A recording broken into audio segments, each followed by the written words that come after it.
So thank you guys for joining us. Carbs, protein, fats, oh my. So great presentation covering macros or macronutrients today from our HSC Nutritional Sciences students. Looking forward to this, and especially with kicking off National Nutrition Month. We have Madeline, Lauren, and Lana, and really looking forward to hear what you guys have to share with us today. Perfect. So to get started, we really wanted to talk about carbs, proteins, fats, oh my, and everything you could possibly need to know about macronutrients. We kind of wanted to go through the agenda for today. We're going to start with kind of an icebreaker activity and then go over to kind of get you in touch with what a macronutrient is, as well as moving into carbohydrates and then your proteins, your fats, and then we have a fun little activity to do after all of that. So we're going to first, before we get to this kind of question, if you can go ahead in the chat, in your chat, or just kind of put a reaction at the bottom of the screen. You can select your Zoom reaction and just kind of give a reaction of how you feel about macronutrients. And you can give a thumbs up if you're feeling good about them. You can give a thumbs down if you're not feeling too great or don't know any knowledge. If you could go ahead and do that. All right. It looks like we kind of got some mixed emojis there. Okay, so let's go ahead and move on to the content for today. We want to kind of quiz you and see what do you guys think is the most balanced plate or balanced meal here in these pictures. So you can put your answer in the little chat there at the bottom. Give you a little bit of time to think about that. All right, so if you chose answer C, that is the correct answer. And lucky for you, if you did not choose option C, we are going to spend the next little bit of time explaining why option C was the correct answer. So to go kind of start off with, what is necessarily a macronutrient? So macronutrients are those nutrients that are essential for body functions. There's going to be three types. I'm sure many of you have heard of them, and if not, that is okay. There's going to be your carbs, your carbohydrates, and then you have your proteins as well as your fats. So overall, for a balanced diet, we want to recommend a 35% of your diet is going to be from that protein sources, 20% from your fats, as well as 45% from your carbohydrates. And that's just going to be for your overall diet for just general healthy well-being. So here's some good pictures of healthy foods and just kind of meals that would have a little bit of all of those macronutrients that we just kind of briefly discussed. The first picture, you can see there's a little bit of protein with the salad, as that would give kind of a little bit of just boost to that meal, as well as you have some carrots or sliced sweet potatoes that would give you those carbohydrates. The second picture, you have some fats there from the meat, as well as some protein from the eggs, and then some more carbs in the background. You can see there's like some bread. The second picture as well, you've got some fats from the meat, some protein, and then some carbs in the background. And same thing with that last picture, just some cheese, some meat, and some veggies to keep you filled. So to move on, we want to kind of move into carbohydrates to start with. There are two types of carbohydrates. There's going to be your simple carbohydrates and your complex carbohydrates. Those simple carbohydrates are going to be your monosaccharides. That's going to look like glucose, fructose, and galactose. Those are going to be as simple carbs as you can get. And even in your body, as you digest them, you're going to get back to those basics of the glucose, the fructose, and the galactose. Another simple carbohydrate is going to be the disaccharides. Those are going to be sucrose, lactose, and maltose. With the disaccharides, each one of those disaccharides is going to be built based on two of those previous monosaccharides. And again, those will then also have to be broken down into those monosaccharides when digested. You have complex carbohydrates, on the other hand, that's going to be polysaccharides, fiber, and starch. those polysaccharides are going to be 3 or more of those monosaccharides from the very beginning. And like I had previously said, it's going to be almost like you're building like a building block of like Legos or building a building. Each layer is going to be a monosaccharide. So it's just going to kind of build on top of that. They can be very long or they can be very short. So how does your body actually process these carbohydrates? They will start in the mouth when you first even begin thinking about eating. They'll start to get those enzymes working in your mouth, and then you'll start to break them down with salivary amylase, and those will be absorbed quickly into the bloodstream, and then it'll kind of go down through your digestive system into your stomach and in small intestine. And in the small intestine, specifically in the beginning, that is going to be where those pancreatic enzymes are going to release to fully digest or more digest that carbohydrates in the small intestine. So, as I had briefly mentioned before, there are those two types of monosaccharides and polysaccharides. Those polysaccharides will need to be broken down to those basic monosaccharides to be processed in the body. So those are going to take a little bit longer to digest than those simple carbs would be. So I do want to address the myth. I'm sure we have all heard it before that carbs are bad for you. I know there's many fad diets that have started from this myth. And I do want to preface that it is a myth because carbohydrates do offer plenty of nutritional benefits and we love carbs. So this is very much false, as she had discussed in the beginning, kind of figuring out what is fad and what is fact. This is a fad. So moving in why this could be a fad. So carbs have, as we talked before, that one of those 3 types of polysaccharides is one of those is going to be fiber. Fiber is very beneficial for many different reasons. So there are 2 types of fiber. There's going to be your soluble fiber. That's going to be slow down the digestion of your carbohydrates to help maintain those blood glucose levels. So if you're struggling with controlling your blood glucose or even controlling your cholesterol, these soluble fibers can really help lower those down in long term, and because it can bind with them in the stomach and kind of help remove all that excess. So these are going to be really beneficial for some of those people, like I had mentioned, just struggle with with cholesterol levels, blood sugar. Another one would be insoluble fiber. This is going to help with the moisture content of your stool. If you have irregular bowel movements, this can be really beneficial type of fiber to help kind of regulate that. And how to choose, you really don't have to choose between one or the other. If you're getting your fiber, that's truly what you really want to focus on. For adults, for men, we really want to get to that 35 grams a day. And for women, you really want to get to that close to that, probably about 28 is acceptable as well. To get that, you want to look for kind of whole wheat breads, whole grain foods, as well as you can also look on the nutrition label. On your nutrition label, it'll say dietary fiber, and that can give you a good estimation of how much fiber is in that food you're about to consume. So here's what some carbs might look like for you in your daily life.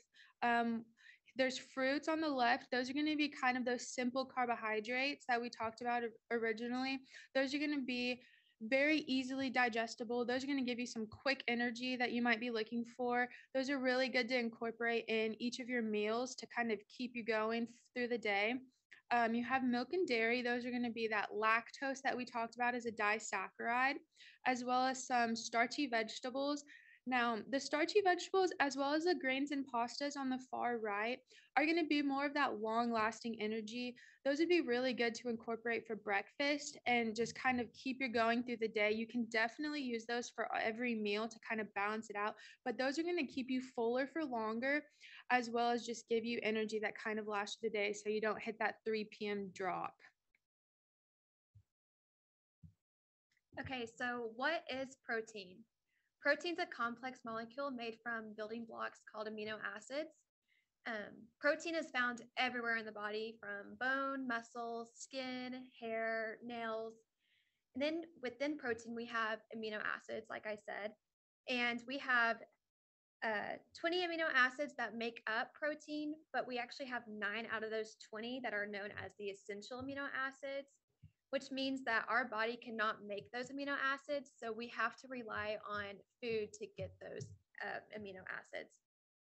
So with complete versus incomplete proteins, there's 2 different kinds of categories for proteins. A complete protein does contain all those 9 amino acids, whereas the incomplete protein does not contain all the 9 amino acids. But if you're eating a variety of incomplete proteins, which we'll talk about on later on, you will probably most likely get all those essential amino acids that you do need. So what happens with protein digestion? So first, it starts from, just consuming any kind of food. And then after that, you have protein that is broken down by an enzyme called pepsin, which is first starting in your stomach, so right here.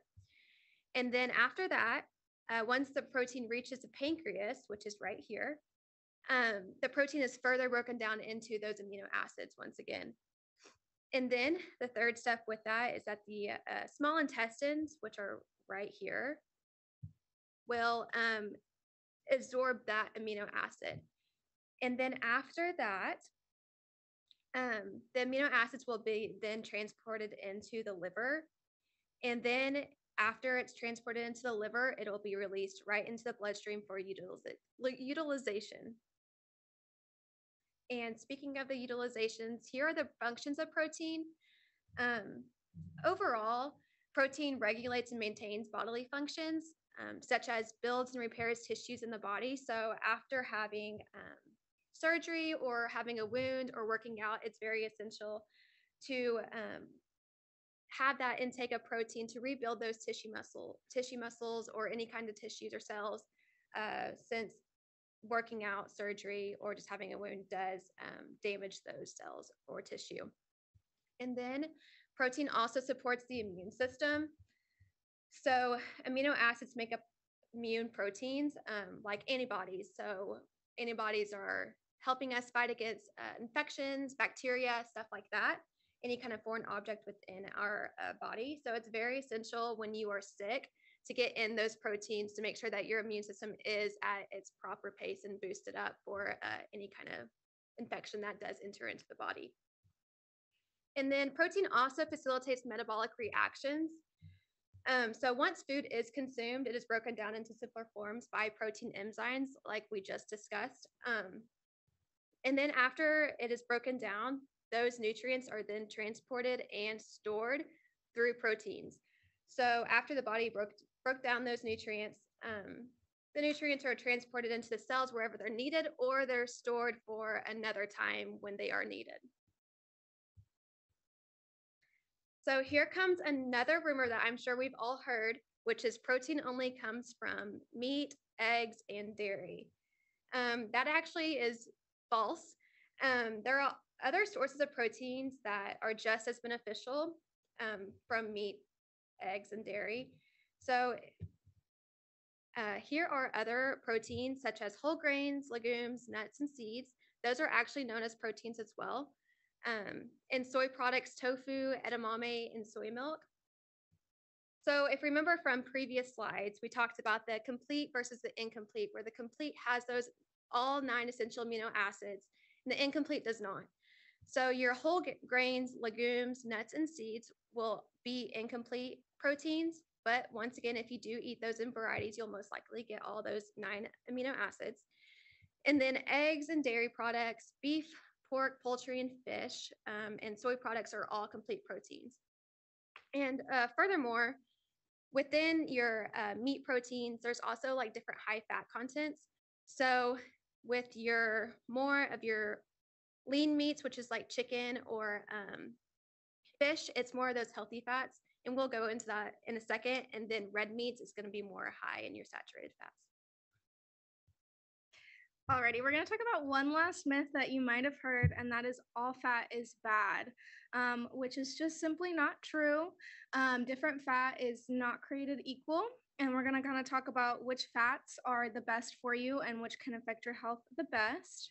We're going to first just talk about some fun facts about fat, though. So the first fact is that it does help absorb fat-soluble vitamins. So vitamins are either water soluble or they're fat soluble. And if you don't have any fat in your diet, you're not going to be able to absorb those fat soluble vitamins.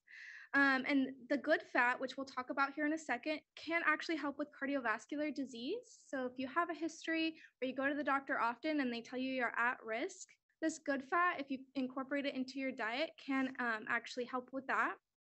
It also helps with satiety. So it helps you feel fuller for longer, so you're not getting hangry in between breakfast and lunch or lunch and dinner.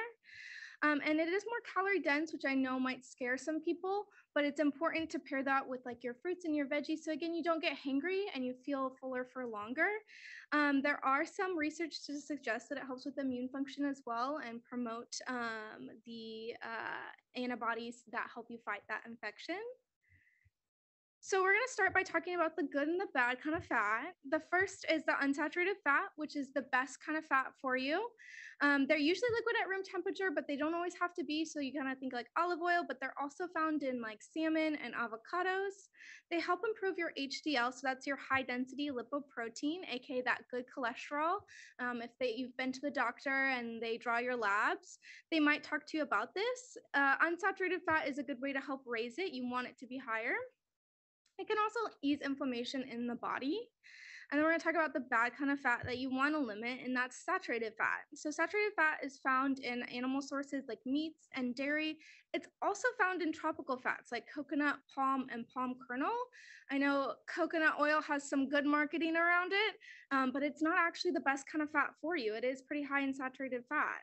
Unsaturated fat does raise your LDL, that low density lipoprotein, which is that bad cholesterol that you want to keep low. So again, if you have a history of heart disease in your family, it's something you can limit to help prevent that. It's recommended to limit to about 5 to 6% of your total calories. And finally, we're going to talk about the worst kind of fat for you, trans fats. So trans fats made from heating liquid vegetable oils while hydrogen gas and a catalyst is present. This process is called hydrogenation. The reason why companies and people will do it is because it's stable and it's cheaper than any other kind of oil, but it's unfortunately the worst type of fat for you. It both raises that LDL, that bad cholesterol, and it lowers that HDL, that good cholesterol. And it actually causes a lot of inflammation in the body, and it can even contribute to insulin resistance. So if you have a history of diabetes in your family or you're at risk, this is something that'll make it kind of worse. It's found in a lot of fried foods and processed foods because it helps keep those processed foods shelf stable for longer. And then we're just going to talk about like where this fat is found. So that first picture is, I believe, some delicious fried chicken. Of course, we all love Chick-fil-A and Cane's, but that is high in trans fat, so we do really want to limit that in the diet. Our second picture is some yummy salmon. That's going to be high in that unsaturated fat, that one that's good for your cholesterol, as well as the third picture is going to be those walnuts. Again, great for your heart health. And then that fourth picture is some wonderfully yummy pizza that is going to be high in saturated fat, which is not so great for your cholesterol, and it's good to limit in the diet. So I don't know about you all, but I've always heard that eating healthy is very expensive. But the good news is that eating healthy is actually fairly inexpensive. So right here, what we have for you is a little example of a grocery list with all the healthy proteins, carbs, and fats that you can incorporate into your meals. So even like, let's see, black beans is only 98 cents per pound, but that is actually a good source of protein. So within this list, you can make, just salmon patty with some brown rice, or you can make pasta with salmon. You can make anything, burritos, or a burrito bowl is more of my kind of style. And within that, so I always have leftovers within my meats. And even if you don't have that meat, you don't eat all of that meat in one meal, you can always just incorporate it. So like if you did have like a ribeye and you had left like half of it left over, you could go and incorporate that into some kind of taco or some kind of, salad. So it's very easy to, it's actually very hard to go and plan this stuff. It's kind of time consuming, but once you get used to it, you can get into the zone and start, getting used to planning it out, and you'll see a lot of difference in your health and your just wellness overall, as well as just your finances. Okay, so we did cover a lot of information today. So we're just going to quickly summarize it for you guys. So we kind of just touched on the three big macronutrients, the carb, protein, and fat. So what is a carb? There are simple and there are complex carbs that can offer different benefits for daily uses, like quick energy or long-lasting. Fiber is a complex carb that can help lower cholesterol and help with bowel movements. And then what's a protein and its function? So protein is made up of building blocks of amino acid and is essential for regulating basic bodily functions.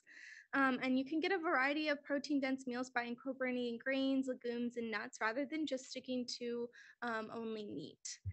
And then lastly, we talked about fat and different kinds of fats. So the three different kinds of fats that we talked about were unsaturated, saturated, and trans fats. And these can impact your health in a variety of different ways. Unsaturated fat is best for cardiovascular health. And saturated fat should be limited to only about 5 to 6% of your total calories. And trans fats are the worst for your overall health and should be limited as much as possible. So now what we want to do is we want to get to that fun activity that I promised you in the beginning. So what we're going to do is we're going to play a Kahoot game. So if you are willing and able to, go ahead. We're going to get a screen for you to access it. And then what you do is you will just go ahead and scan this QR code here. And you enter that game pin on the screen. And then I believe it will request you to create a name. You can make a fun name. You can make a unique name, whatever you would like. And then we can get the game started.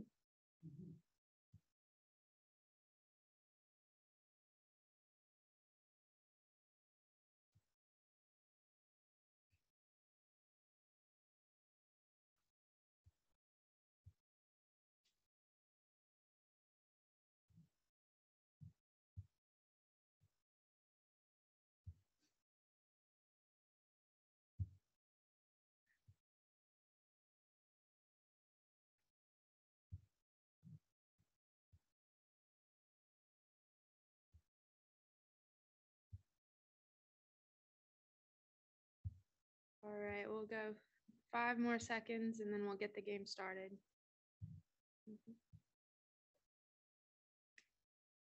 All right.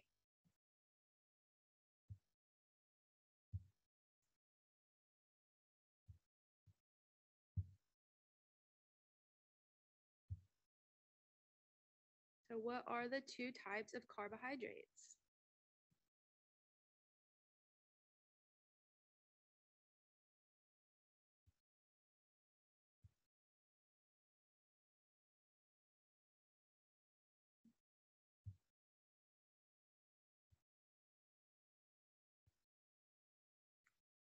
All right, so yes, we do have those simple carbs as well as those complex carbs. Remember, those simple carbs are going to be giving you that quick energy, as well as those complex carbs are going to be that more long lasting and looking at that fiber content. Here's the scoreboard. All right, moving on to the next question here. An example of a carbohydrate.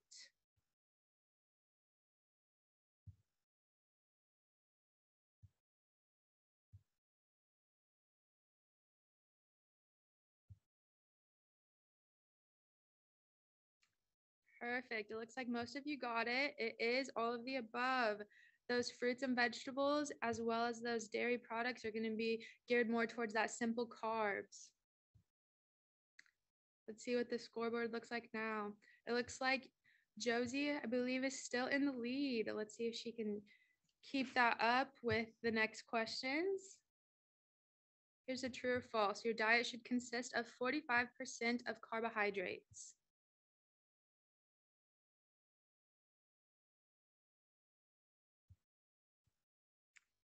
Yes, that was one of those first slides we talked about for that overall balanced, healthy diet. We want to at least reach for that 45% of carbs. If you get more, that is totally okay. Remember, carbs are energy. So if it's okay, we do just want to really reach for that goal of 45%. Oh, we got new leaders now. Let's see how that keeps playing out with the next questions. True or false? Carbohydrate breakdown starts in the small intestine.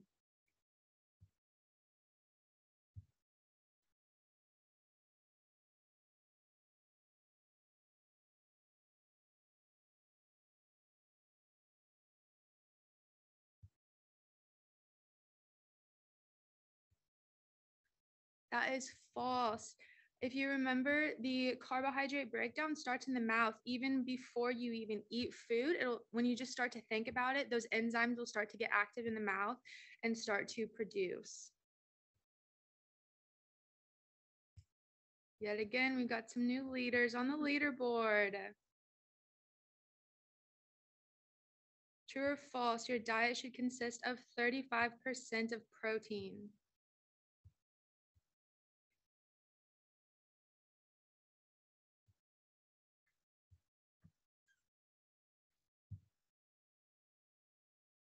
Okay, so that is true. Good job. Most of you all got that right. Just make sure that you try to get that 35% of protein in, because like we said, with all the functions that protein does play within the body, it's very important to get that protein.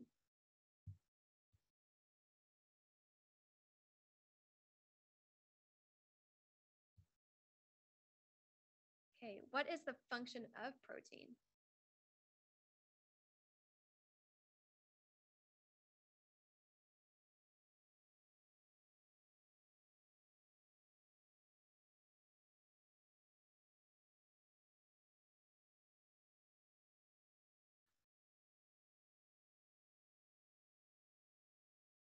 Awesome.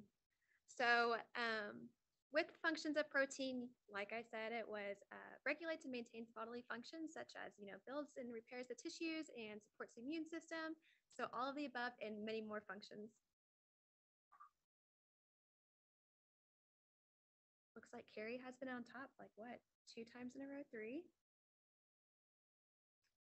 Okay, which is a true statement about complete protein?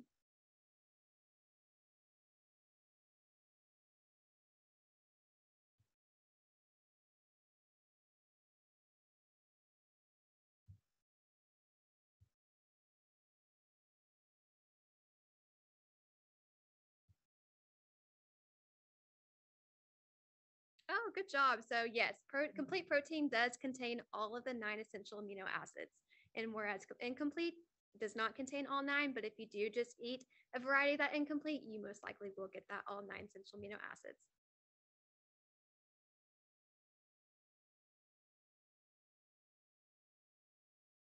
So this one we didn't really talk about, but I just wanted to stick with y'all. So what is the recommended protein intake for adults? Just give your best guess.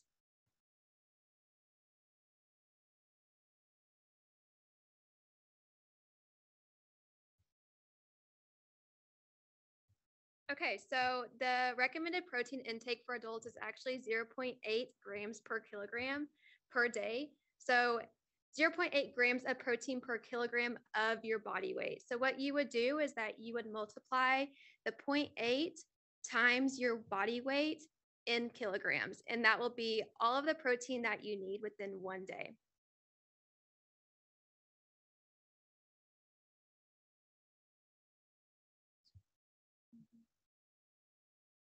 Alrighty, what is the recommended limit for saturated fat?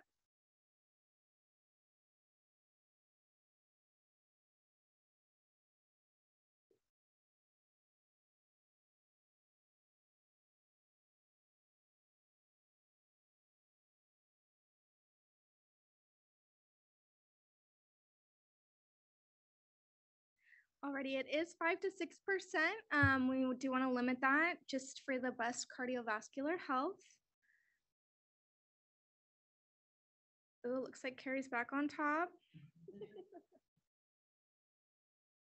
And which fat improves LDL?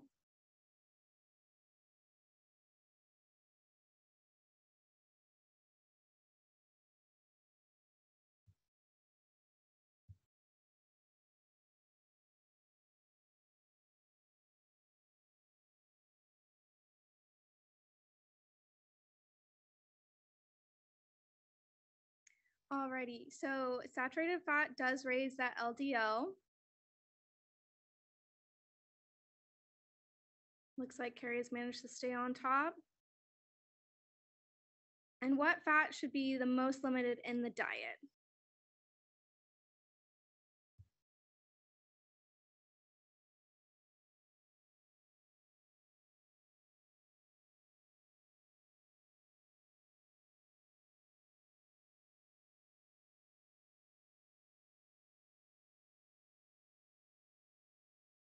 That's correct. So trans fats should be the most limited, even though they are delicious. They are the worst for both types of cholesterol in the body. Oof, Carrie got knocked off. We are on to our last question. Which fat is the best fat for overall health?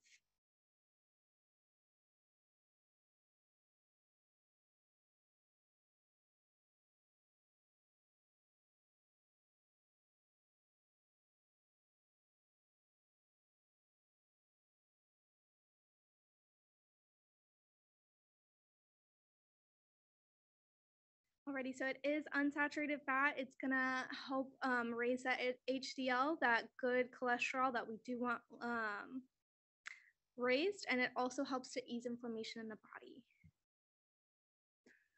Perfect. And we're going to see who is on the top of the leaderboard.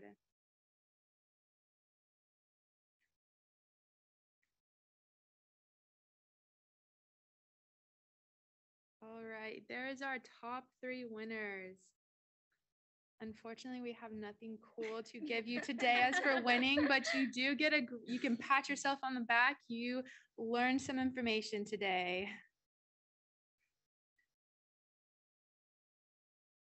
So now what we really want to do is, I know there's tons of questions that could be related to this topic, and we really want to open the floor and have you guys ask if you have any questions.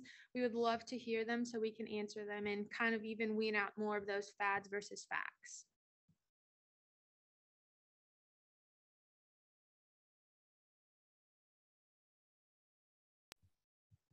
Excellent, great information. So while people are kind of thinking of their questions, drop them in the chat if they would like. Yes, most recently I've kind of did a little challenge, and even just giving a little more, being more intentional and giving more attention to my protein intake, I found some really great benefits with, you know, the American diet. It's very easy for us to get our carbs. So that is usually not a challenge at all. But definitely, I think kind of balancing our protein and our healthy fats might be a little bit more of a challenge for us. So really appreciate you guys touching on that. So I have a question there. Is keto a good diet or not so much? So that keto diet is really going to focus on limiting carb consumption as overall. You're going to have a higher level of fat intake as well as a higher level of protein intake. As Madeline had mentioned earlier, that higher fat intake with the keto diet, you don't necessarily specify what types of fats you are including. So you might be including some of those trans fats that, like she had mentioned previously, were not so good for you. And you're really cutting out that carbohydrates. Those carbohydrates, like we had mentioned, are really great for you. Those fiber has so many benefits for you. It'll help you lower the cholesterol levels that might be increased with the higher fat intake of the keto diet, as well as you're reducing those benefits of regular bowel movements that is one of the common misconceptions with the keto diet is when you are on that keto diet, it can lead to some decreased bowel movement. So, because you're cutting out all of that fiber that you would be intaking. Excellent, thank you. Another one came in about powder protein, like powder protein shakes. Do they work well for your protein intake for the day? So if your protein, if it's a struggle to get it through some of their more whole foods, could you also get that help supplement with a protein shake?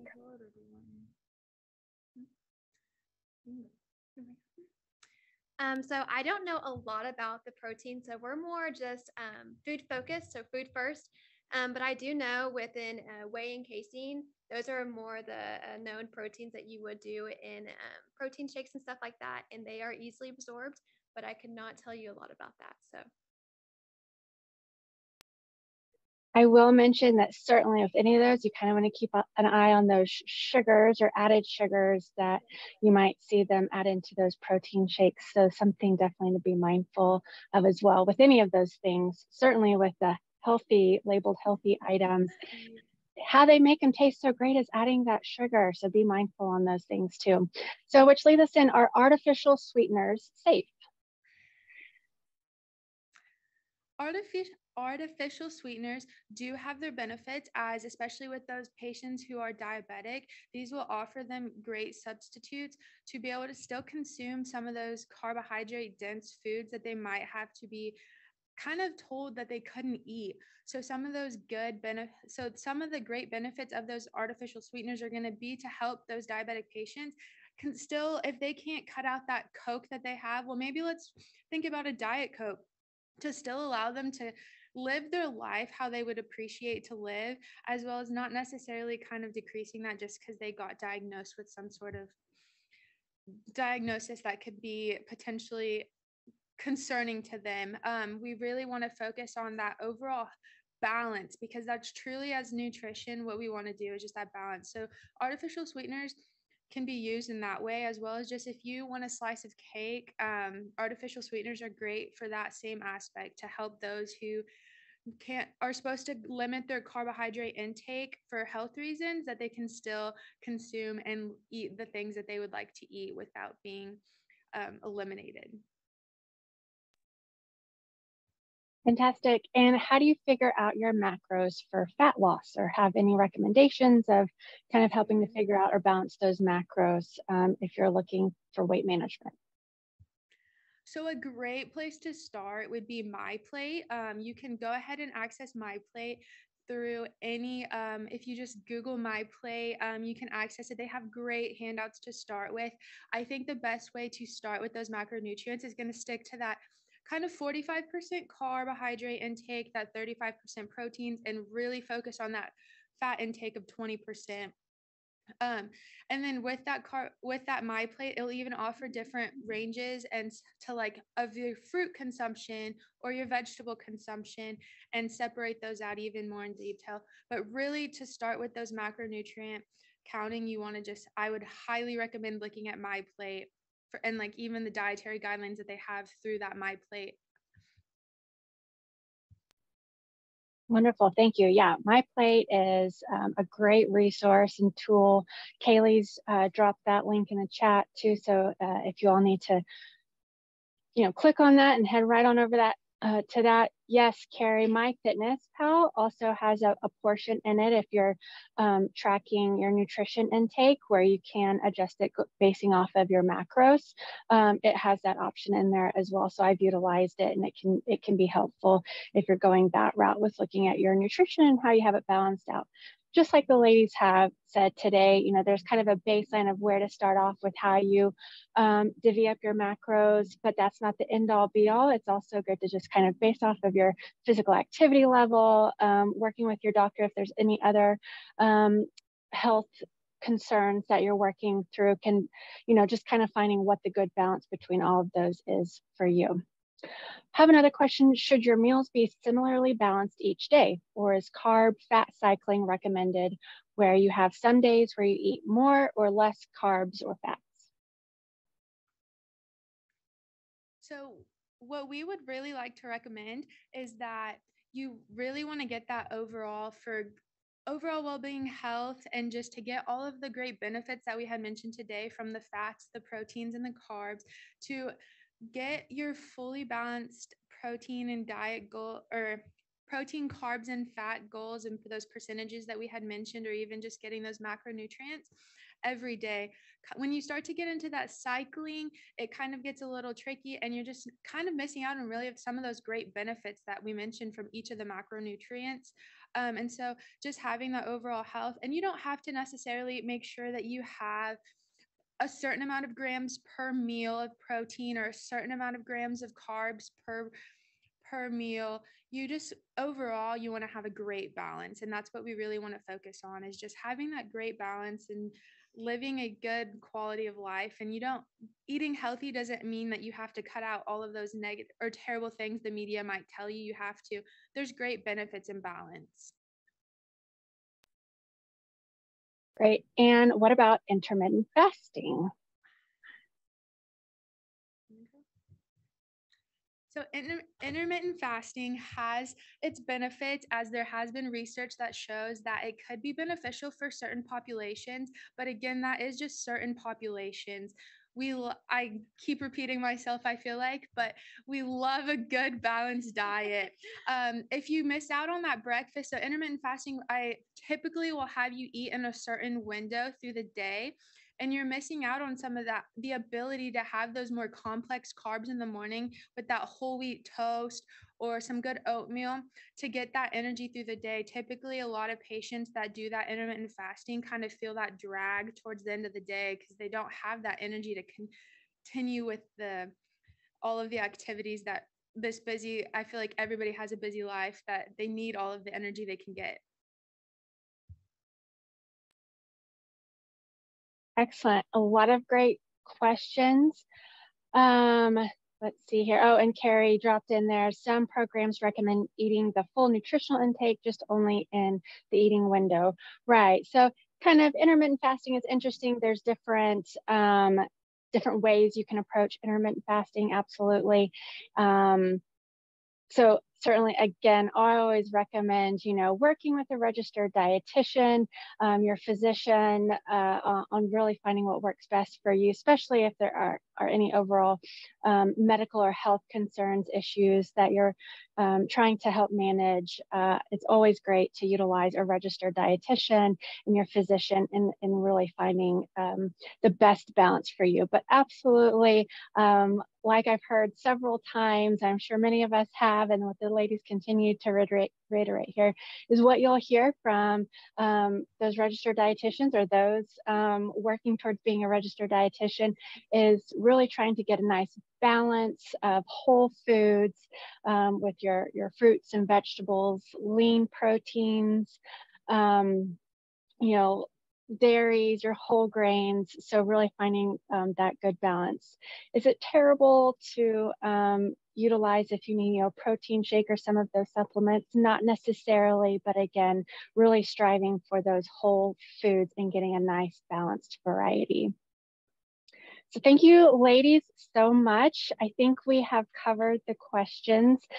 You all really answered those questions well. We've had quite a range of them, so really appreciate it. Again, I'll send out a follow-up email to attendees, so I'll get the slides and can share any other additional materials that might help supplement the information that we received today. So thank you all so very much. Perfect. Thank you so much.